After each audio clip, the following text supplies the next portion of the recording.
మిగిలింది, యేసుక్రీస్తును నమ్ముకున్నానని చెప్పింది, అందరి ముందు నా పరువు తీసిందని చంపేశాడు. మొత్తానికి ఏమైందంటే ఆవిడ పరలోక రాజ్యం చేరుకున్నది.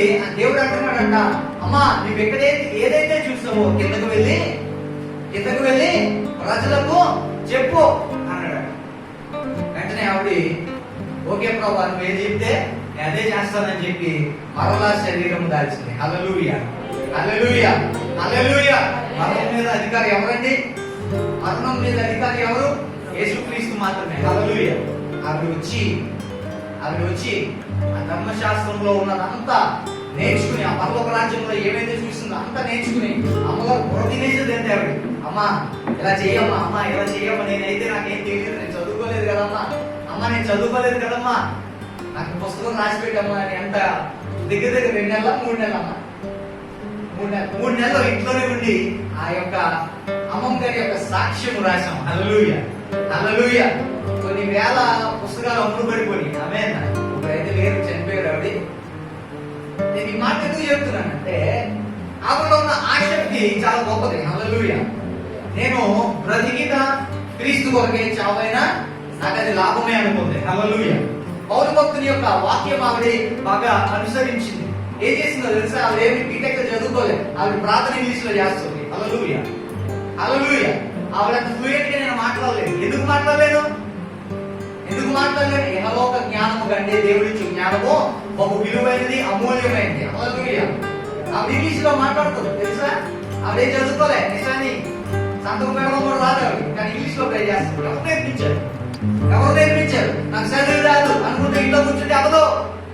బైబిల్ ఎప్పుడుకో ఏదో నామమాత్రంగా పట్టుకుని వస్తే సరిపోదు. నువ్వు ప్రార్థన చేసుకుని అయ్యా నాకు నేర్పించు, నీ వాక్యం చదవాలని నాకు ఆశగా ఉంది, నీ వాక్యం నేను అనుసరించాలని ఆశగా ఉన్నది. ఈ వాక్యం ఎవరో చెప్తే నేను వినటం కాదు, నా అంతటి నేను చదవడం కావాలి ప్రభు అని నువ్వు అడిగినట్లయితే దేవుడు నీకు ఆ వరమును ప్రసాదిస్తాడా? ఆమేన్. హల్లెలూయా. ధర్మశాస్త్రంలో ఏం చేయాలండి? అనుసరించి నిర్దోష మార్గంలో మనము నడుచుకోవాలి. మరొక వాక్యం చదువుకుందాం.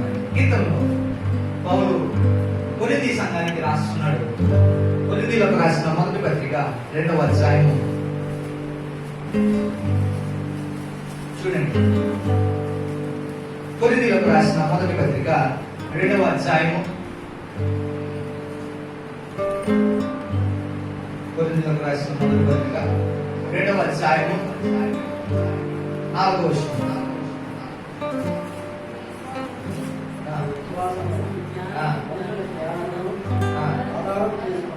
ఈ విశ్వాసమును మనుషుల జ్ఞానమును ఆధారము చేసుకోక దేవుని యొక్క శక్తిని ఆధారము చేసుకుని ఏంటండి ఉండవలేను.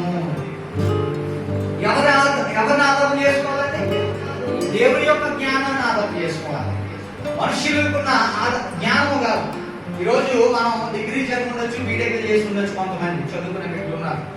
అయితే మనకున్న జ్ఞానాన్ని బట్టి కాదు, కానీ ఏ జ్ఞానం కావాలంటే మనకి మీ విశ్వాసము మనుష్యుల జ్ఞానము ఆధారము చేసుకోక, తర్వాత దేవుని శక్తిని ఆధారము చేసుకుని ఉండవలేను. దేవుని శక్తిని ఆధారం చేసుకోవాలంట. దేవుని శక్తిని ఆధారం చేసుకోవాలి. చాలా మంది ఆరాధన చేసుకున్నామంటే ఆ కళ్ళు మూసుకుని అలాగే ఉంటారు.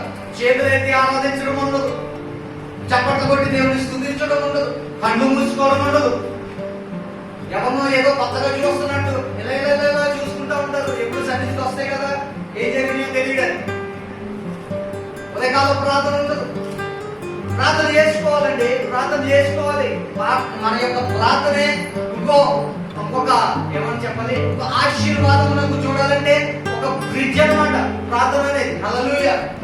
ప్రార్థన అనేది ఒక బ్రిడ్జ్ లాంటిది. మన యొక్క సొంత ఆలోచన కాదు, మనకున్న జ్ఞానాన్ని బట్టి కాదు, దేవుని శక్తిని మనం ఆశ్రయించాలని దేవుడు వాక్యం చదివిస్తూ ఉంది. ఎంతమంది చాలా మంది చెప్తా ఉంటారు ఏమనంటే, ప్రార్థన చేసుకున్నామమ్మా నేను చేసుకుంటానండి. ఎన్ని గంటలు ప్రార్థన చేసుకున్నామమ్మా అంటే 1 గంట 2 గంటలు ప్రార్థన చేసుకుంటానండి. మంచిదే, ప్రార్థన చేసుకోవడం మంచిది కాదు అని నేను అనట్లా. ఆ ప్రార్థన దేవుడి సన్నిధికి వెళ్తుందా? అది మనం చూసుకోవాలి. హల్లెలూయా, హల్లెలూయా. దేవుని సన్నిధిలో మనం ఉన్నాం ప్రియ సంగమా. దేవుని విశ్వాసులుగా పిలువబడుతున్న మనము సొంత జ్ఞానమును కాక దేవుని యొక్క జ్ఞానమును మనం అనుసరించాలి. మన జ్ఞానం లేదనుకో అడగాలి దేవుని. ఏమని అడగాలంటే, ప్రభువా నేను జ్ఞానహీనురాలను, నేను జ్ఞానహీనుడను, నాకు జ్ఞానం దయచే ప్రభువా అని అడగాలి. అడిగితే ఇచ్చే దేవుడు అండి. త్రోసివేసే దేవుడు కాదు, క్షమించే దేవుడు కాదు, మనస్ఫూర్తిగా నేను హక్కున చేర్చుకునే దేవుడు. హల్లెలూయా, హల్లెలూయా. ఉపవాస ప్రార్థన 7:30 గంటలకు అని ఎవరో అనౌన్స్మెంట్ చేస్తే వస్తాం. మైక్ పెట్టి అమ్మా రండమ్మా అని 9 గంటలకు పెట్టినా ఆ టైంకి వస్తాం. అంతే తప్ప 7 గంటలకు ఇంకా స్టార్ట్ అవ్వలేదు, కరెక్ట్ లేదు కదా, అందుకే స్టార్ట్ చేయలేదేమో అని వచ్చిన వారు ఎవరు లేరు. ఎందుకంటే మన ఇంట్లో టైం చాలా పనులు ఉంటాయి కదా. నెలంతా కాచి కాపాడిన దేవునికి మనం కృతజ్ఞత స్తుతులు చెల్లించలేము. దేవునికి స్తుతులు చెల్లించకపోతే మన జీవితం ఏ పాటిదండి? దావీదు భక్తుడు ఎందుకు 90 కీర్తనలు రాశాడో తెలుసా? దేవా నన్ను దీవించిన స్తోత్రం, దీవించకపోయినా స్తోత్రం అన్నాడు. ఏ కీర్తన చూసినా యెహోవాను స్తుతించుడి, ఆయన నామమును గణపరచుడి అనే ఉంటది. ఎందుకు ఉంటది? ఆయన ప్రేమను చూశాడు కాబట్టి. హల్లెలూయా. ఆ యొక్క ప్రేమ విలువను తెలుసుకున్నాడు కాబట్టి. చాలా మందికి సెల్ ఫోన్ విలువలు తెలుస్తాయి, టీవీ విలువలు తెలుస్తాయి, ఏమేం చేయాలో అన్ని తెలుసు, ఏ విలువలు ఎంత ఉన్నాయో తెలుసు. కానీ దేవుడి సన్నిధి అంటే విలువ తెలియదు. ఎందుకంటే దేవుడి సన్నిధి మన మధ్య ఉంచాడుగా, దేవుడి సన్నిధి మన మధ్య ఉంచాడుగా, ఎప్పుడైనా వెళ్ళి చేసుకోవచ్చులే అని ఒక అశ్రద్ధ. కానీ దేవుడు అంటున్నాడు, నిన్ను బట్టి కాదా అన్యజనుల మధ్య నా నామము దూషించబడుతున్నది. వాక్యం ఒకవేళ నీకు ఒకసారి జాగ్రత్త సరి చేసుకో. ఈ యొక్క ఉపవాస కూడికలు ఎందుకంటే రాత్రులు ఎక్కువసేపు చేసుకోవడానికి. మీరు వచ్చిందే 9 గంటలకు వస్తే, మనం వచ్చిందే 9 గంటలకు వస్తే 11 గంటలకు ముగించమంటారా? ఒకసారి చెప్పండి, మీరే చెప్పండి. ఒక అరగంట అయిపోతుందన్న సమయానికి వస్తే ఎలాగండి? ఒక గంట అయిపోతుందన్న సమయానికి వస్తే ఎలాగండి? ప్రార్థన, మొదటి ప్రార్థన నుండి ఆఖరి ప్రార్థన వరకు ఉంటేనే ఈ ఉపవాస ప్రార్థనకు విలువ. అర్థమవుతుందని మరొకసారి చెప్పాను చూడండి. మొదటి ప్రార్థన మొదలుకుని ముగింపు ప్రార్థన వరకు ఉంటేనే మీకు విలువ. మీరు చేసిన దానికి విలువ ఉంటుంది. అర్థమవుతుందండి? మొదటిగా నీళ్ళు వేసుకుని, ఆ తర్వాత టీ పొడి వేసుకుని, ఆ తర్వాత ఏం చేయాలా? పాలు వేసుకుంటేనే అది టీ అవుతుంది. అవునా కాదా? అవునా కాదండి? డైరెక్ట్ గా పాలు వేసేస్తే టీ అయిపోతా? అవదే. ఎందుకప్పుడు యెహోవాకే ఇది ప్రక్రియలు ఉంటే నువ్వు ప్రార్థన చేయడానికి ముందు నువ్వేం చేయాలి? దేవుని స్తుతించాలి. హల్లెలూయా, హల్లెలూయా. దేవుని ఆరాధించాలి. హల్లెలూయా.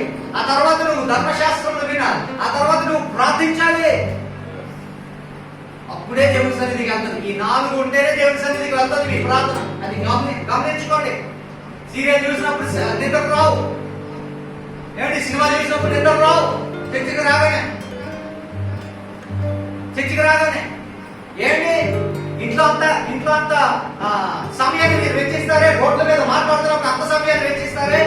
మరి దేవుడి కొరకు ఒక గంట దేవుడి సన్నిధిలో ఉంటే నిద్రలు ఎందుకు వస్తాయండి? ఎందుకు వస్తాయంటే దేవుడి సన్నిధి అంటే ఇష్టం లేదు, అటెండెన్స్ వేయించుకోవడానికి వస్తున్నాం. అవునా? అటెండెన్స్ కాదండి దేవుడు చూసేది. నీలో ఏది దేవుడికి ఇష్టం లేదు అయితే ఉందో అది నీ నుండి తీసివేయాలని దేవుడు చూస్తున్నాడు. హల్లెలూయా. దేవుడికి నీ నుండి గొప్ప గొప్ప అర్థం అక్కర్లే, నీ యొక్క బంగారం అక్కర్లే, ఆస్తులు అక్కర్లే, అంతస్తులు అక్కర్లే. దేవుడికి కావాల్సింది నీ హృదయం. హల్లెలూయా. నీ హృదయాన్ని గంట సేపు దేవుని సన్నిధిలో ఇవ్వలేకపోతున్నావు అంటే నీ హృదయం ఎక్కడ చిక్కుపడిపోయిందో ఒకసారి ఆలోచించు. నీ హృదయం ఫోన్ కాల్స్ దగ్గర ఆగిపోయిందేమో. చాలా మంది ఫోన్ కాల్స్ మాట్లాడుకుని వస్తారు, కొంతమంది సినిమాలు సీరియల్ అయిపోయాక వస్తారు, కొంతమంది అటెండెన్స్ వేయించుకోవడానికి వస్తారు, కొంతమంది పడుకోవడానికి వస్తారు. దేనికోసం వస్తున్నామో ఒక్కసారి ఆలోచించాలి మీ సంగమా. దేవుని యొక్క రాకడ ఇదే అయితే, దేవుని యొక్క రాకడ సమయము ఈ రాత్రి అయితే నువ్వు ఎంతపడతావా? నీ కుటుంబం ఎంతపడుతుందా? నీ పిల్లలు ఎంతపడతారా? నీ భార్య ఎంతపడుతుందా? నీ భర్త ఎంతపడతారా? జాగ్రత్త. దేవుడు నేను ఎక్కడ అడుగుతాడు. ఆయన ద్రాక్షలో నిలబడినప్పుడు ఏమా దేవుడు నన్ను అడిగితే, ఏ శామ్యూల్, దేవుడు ఇచ్చిన పని నువ్వు శ్రద్ధగా చేసావా? ఎంతమందిని నీ వాక్యము ద్వారా రక్షించావు? ఎంతమంది నా సన్నిధికి తీసుకొచ్చావు? ఎంతమందికి నువ్వు బాప్తిస్మం ఇచ్చావు అని అడిగినప్పుడు వచ్చినప్పుడు నేను చేతులు కట్టుకుని సమాధానం చెప్పుటకు రెడీగా ఉండాలి. అక్కడ పాస్టర్ లేదు, విశ్వాసం లేదు, ఎవరైనా ఉంటే ఇంకా మీకు విషయం చెప్పండి, మీకన్నా మాకే శిక్షలు ఎక్కువ ఉంటాయి. ఎందుకంటే బోధించే వారిగా ఉన్నాం కాబట్టి. హల్లెలూయా, హల్లెలూయా. సిద్ధపడి ఉండాలి. అది సిద్ధపడి ఉన్నావా? నీ బిడ్డలు సిద్ధపడి ఉన్నారా? నీ మాట ఏమంటారు? చర్చికే రారు, పరలోకం ఎప్పుడు వెళ్తారు? ఒకసారి ఆలోచించు. చర్చికి రాని పరలోకం ఎలా వస్తాడంటే ఒకసారి ఆలోచించండి. ఎప్పుడైనా చర్చికి రాని అమ్మాయి, చర్చికి రాని స్త్రీ పరలోకం ఎలా వెళ్తుంది? వెళ్దో నేను బలముంది చెప్పగలను. హల్లెలూయా. నా సన్నిధి నీ మధ్య ఉంచాను, నా సన్నిధి నీ మధ్య ఉంచాను. నా గడప పునాదులు ఎక్కిన వాడు ఆశీర్వాదపరంగా మార్చబడతాడు, శ్రేష్టంగా మార్చబడతాడు అని దేవుడి వాక్యం ఎందుకు సెలవిస్తా ఉన్నదంటే ఆయన సన్నిధిలో ఉంటేనే నిత్య జీవం. నేను ఆదివారం కూడా వాక్యం అదే చెప్పాను. దేవుని సన్నిధి యొక్క విలువ తెలుసుకోండి. దేవుని సన్నిధిలో ఉన్న అభిషేకం పొందుకోండి. దేవుని సన్నిధిలో ఉన్న మేలును పొందుకోండి, మంచిదే. కానీ అజ్ఞానుల వలె కాక జ్ఞానుల వలె దేవుని యొక్క సమయంను వినియోగించుకోండి. హల్లెలూయా, హల్లెలూయా. మనం ఎవరిని ఆశ్రయించాలి? దేవుని యొక్క శక్తిని మనము ఆదాము చేసుకోవాలంట. నీ యొక్క శక్తిని కాదు, నీ యొక్క శక్తిని కాదు, నీ యొక్క బలములు కాదు, నీకున్న విశ్వాసమును బట్టి కాదు, నీకున్న జ్ఞానమును బట్టి కాదు, దేవుని యొక్క శక్తిని బట్టి నీవు ఆదాము చేసుకుంటేనే ముందు రోజులో నీ ఆశీర్వదించబడగలుగుతావు. లేకపోతే నీ కుటుంబం చల్లా చెదరవుతుంది. ఆ టైంలో నువ్వు దెబ్బతిప్పాలి, ముందు బాధలు వస్తాయి, ఉపయోగం ఏదీ లేదు. జాగ్రత్త, జాగ్రత్త. దేవుడు ఇచ్చిన సమయం నువ్వు వినియోగించుకోండి. దేవుడు ఇచ్చిన సమయం చాలా మందికి దేవుడు మంచి టీవీలు ఇచ్చాడు, మంచిదే. దాంట్లో ఏం చూస్తున్నారు? దాంట్లో ఏం చూస్తున్నారు? మనుషులు వచ్చినప్పుడు మార్చడం కాదు, మనుషులు వచ్చినప్పుడు మార్చేయడం కాదు. సీక్రెట్ సీక్రెట్ సీక్రెట్ గా చూడాల్సిన అవసరం లే. ఏ అంత దుర్మార్గమైన పనులు ఎందుకు చేయాలి? మనం దేవుడి కొరకు ప్రాణం పెట్టి ఒక గంట కూర్చొని ప్రార్థన చేసుకోలేవా? దీంట్లో ఇంకా వ్యభిచార పనులు వస్తున్నాయంటే నువ్వు వ్యభిచారుడే. ఇంకా నీ ఆలోచన అలాగే ఉన్నాయి, నువ్వు ఇంకా పాపంతోనే ఉన్నావు. జాగ్రత్త, జాగ్రత్త, జాగ్రత్త. దేవుడు అంటున్నాడు, ప్రయాసపడి భారం వచ్చిన సమస్త జనులారా నా యొద్దకు రండి, నేను విశ్రాంతిని కలగజేస్తున్నాను. విశ్రాంతి నీకు ఎప్పుడు కలుగుతుంది? దేవుని సన్నిధిలోకి వచ్చినప్పుడే నీకు సమాధానం. సమాధానం ఉంటేనే నీ హృదయంలో నెమ్మది.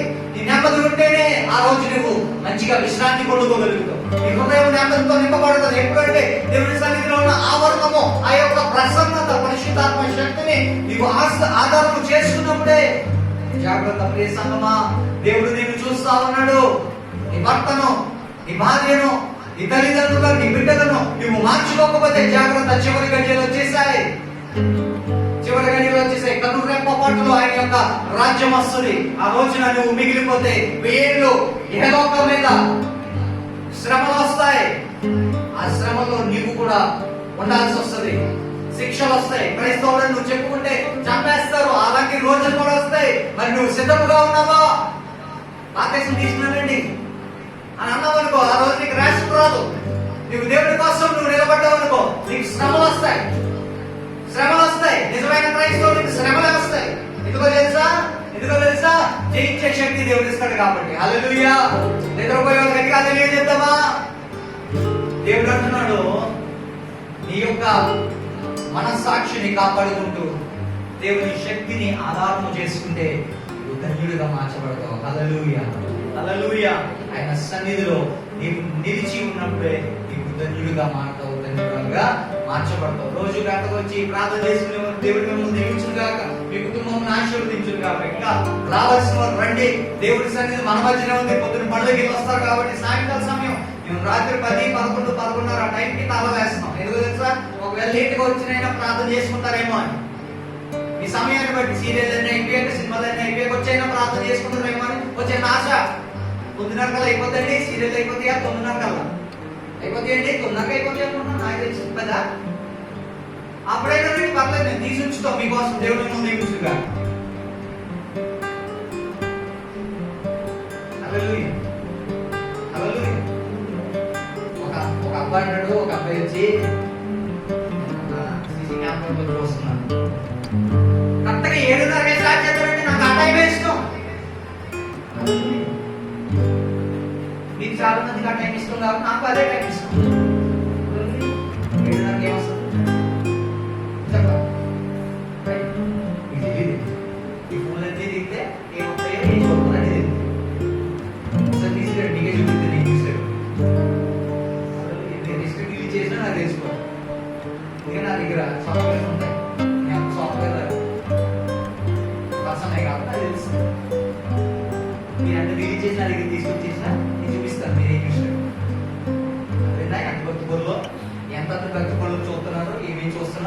నీకే చూపిస్తాను.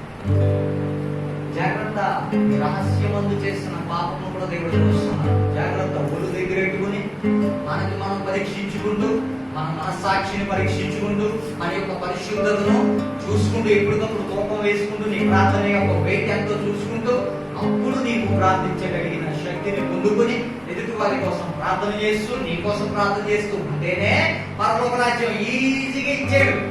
పరలోక రాజ్యం. హల్లెలూయా, హల్లెలూయా. నాని బాప్తిసం తీసుకున్నాను, నన్ను పంపించండి లోపలికి. ఏంటి కూడా వెళ్తారు. అక్కడ పేదలుగా నిలబడి ఉంటాడు. అక్కడ డోర్ దగ్గర నిలబడి ఉంటాడు. డోర్ దగ్గర చూసి అంటాడు, ఏంటి నా పేరు శామ్యూల్ కూడా దగ్గర బాప్తిసం తీసుకున్నాను. దగ్గర ఒక 150 మందికి బాప్తిసం ఇచ్చానండి. ఒక 200 మంది 300 మందికి నడిపించాను. చూడండి, నాకు ఏముంటుందంటే ఏమంటుందో తెలుసా? ఒకవేళ నేను నీతి పరుడుగా ఉన్నాడు అనుకో, దేవుడి యొక్క కను దృష్టిలో పరిశుద్ధంగా నేను జీవించాను అనుకో, సరే లోపలికి వెళ్ళని అంటాడు. అదే ఇక్కడ మంచిగా ఉండి బయట నేను కుళ్ళుతో ఉన్నాను అనుకో, లోపల కుళ్ళిపోయిన స్వభావం కలిగి ఉన్నాను అనుకో, ఏం చేస్తాడో తెలుసు దేవుడు? ఏం చేస్తాడు? సార్ మీరు కూడా ఎక్కండి అన్నాడు. ఎక్కడికి ఏంటండి? అది అదిగోండి అని చెప్పండి, మీరు ఉంటాడు. హల్లెలూయా, హల్లెలూయా. అర్థమైందా? నేనైనా ఉంటే మీరైనా ఉంటే, ఇక్కడ నేను చెప్పేస్తున్నానని కాదు, మీరైనా నేనైనా అక్కడ ఒకటే. హల్లెలూయా. ఆయన క్రాస్ లో నిలబడినప్పుడు తేలిపోయామనుకోండి, డైరెక్ట్ ఇంకా వేరే నిమిషం క్షణం వ్యాపంలో మస మారిపోతా ఉంటుంది అనమాట.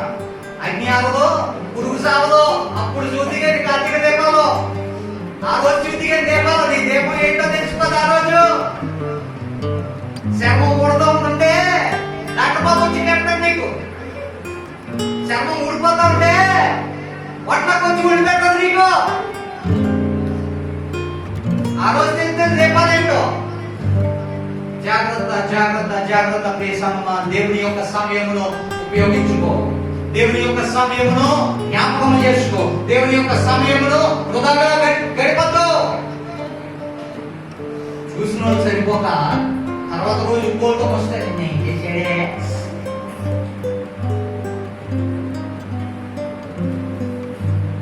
నేను చేశాడు, మోహం చేశాడు.